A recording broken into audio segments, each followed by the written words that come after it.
Magandang araw ka, National! Hi! Ilang araw na lang, nalalapit na ang pasukan.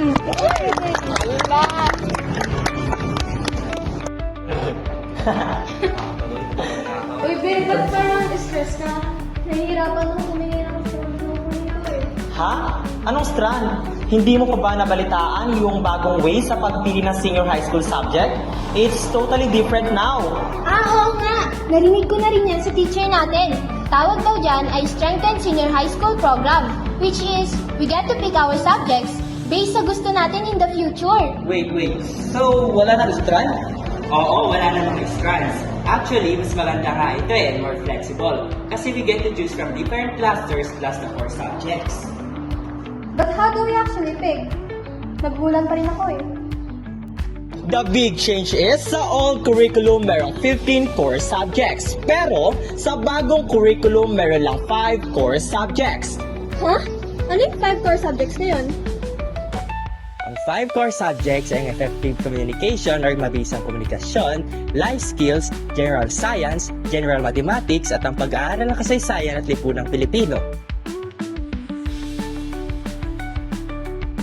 Humanities and Arts ang kukunin ko. Kukunin ko yung Creative Writing, Philippine Arts, and Disciplines in the Social Sciences.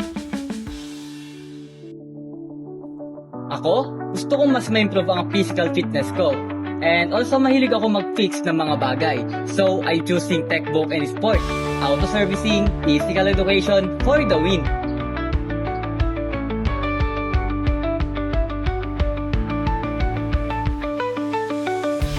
Ang pagnenegosyo ang hilig ko. Kaya ang pipiliin ko ay ang entrepreneurship, business math at marketing under ng accountancy and business management cluster. I'm choosing subject under the STEM cluster.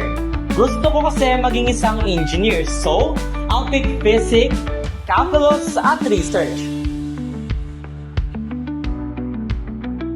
Hindi pa ako sure eh. Now I'm exploring my options with the help of my teachers and parents.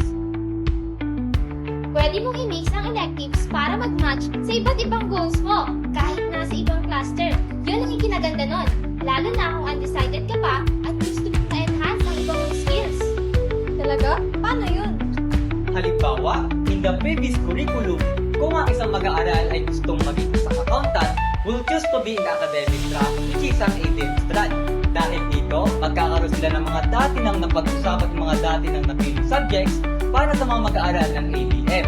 But in the new curriculum ng senior high school, ang mga mag-aaral na gustong maging accountant ay maaari na silang kumuha ng mga subjects from any clusters tulad ng academic track or STEM, UMS at iba pa, which will be very helpful in their preparation for higher education.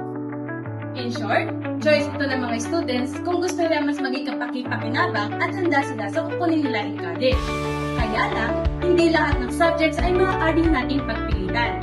Ito ay nakadepende pa rin sa resources ng ating schools, availability ng ating mga teachers, at kung kaya nga ba ito i-cater ng ating pag-aralan. This is our future. Our choices reflects our dreams.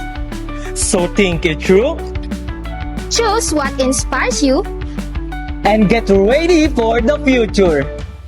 because this is your path.